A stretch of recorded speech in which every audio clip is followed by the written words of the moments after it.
Hello everyone, myself Suyog Dhut from KK Polytechnic Nasik and I welcome you for the course Data Structure using C. So today we are going to see the chapter Introduction to Data Structure. So at the completion of this video, a learner, it means you will able to understand the concept of data structure, why data structure is important, then how you can classify data structure and different operations that can be performed on data structure. So the basic introduction related to data structure will cover in this video.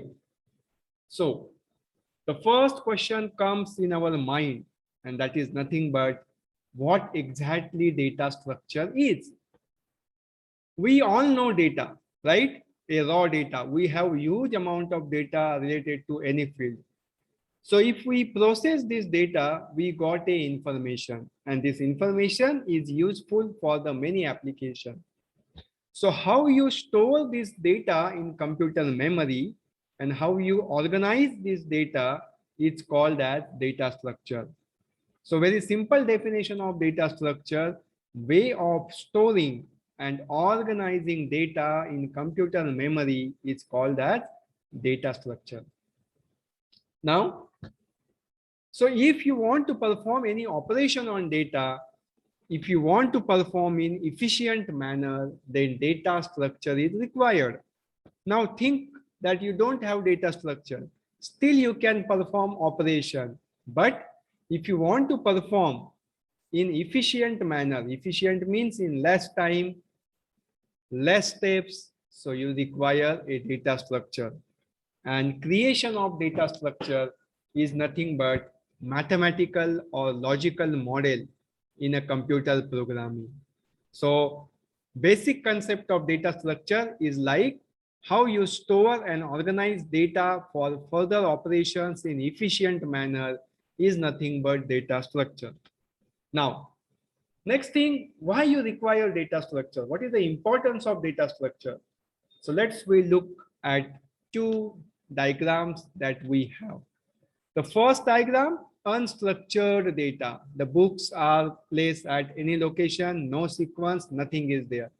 Second diagram, there is a structured library. All are arranged in sequence. Now consider a scenario, a particular student comes and the student wants some book.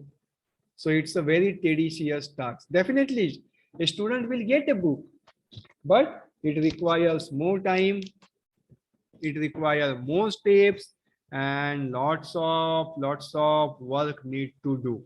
In case of structured library, well organized manner, a person or a student will go to particular section, will take a book and complete the work. So that is the thing. If you arrange the data properly, then rest of the operations are performed in efficient manner. So that is the importance of data structure. Now, how you can measure that after performing a data structure, after arranging a data, is really your work decreases? And that is based on two concepts, that is nothing but time complexity and space complexity. So amount of time required to execute a program is called as a time complexity. And if you want to make your algorithm or program better, then less time is required to execute a program. So if your data is not structured, then definitely you require more time to execute a program. On the same note, amount of space in a computer memory which is required to execute a program is called as a space complexity. So if you are taking unnecessary data for execution of program, then space complexity increase.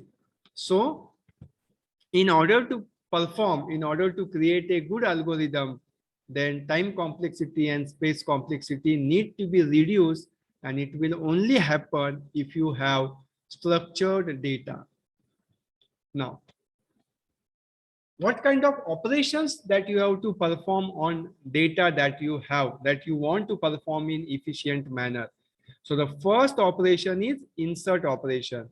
So you can add any data in the existing data structure at a particular location, might be at the beginning, at the end, or middle somewhere. So insert is the one operation that you can perform. Then delete. If you want to remove a particular data item from the data structure, so starting data, end data, or any location data, so to removal of data is nothing but delete operation. Then most like feature, like operation is a search operation. So if you want to search a particular data in data structure, then you have search operation. Then you have sort operation. You can sort a data as per ascending order, descending order, or any pattern. So sort operation you can apply on a data structure. Then traverse operation. So to visit each and every data item of data structure, so that kind of operation called as traverse operation. Then merge operation. So you have more than one data structure with you. So if you combine or if you join these two type of data structure, then you have merge operation. So these are the different operations that you can perform on data structure. And if you want to perform efficiently, then data to be arranged in particular fashion. Now, how you can classify on the primary basis a data structure? So data structure can be classified into two categories. One is primitive data structure and second one is non-primitive data structure. Primitive data structure means system defined. Okay, it is system defined data structure. The meaning you cannot change. So there are four types of primitive data structure: integer, float, character, pointer. So here you can only store a single value. Only store you can store a single value. So integer means it's a whole number without decimal point. It might be positive. Float means decimal point number. Character, a single character you can store. And if you want to store a data by the address, not by the value, then you will use pointer concept, pointer data structure. So all these are system defined. Whereas non-primitive is a user defined, but that type of data structure is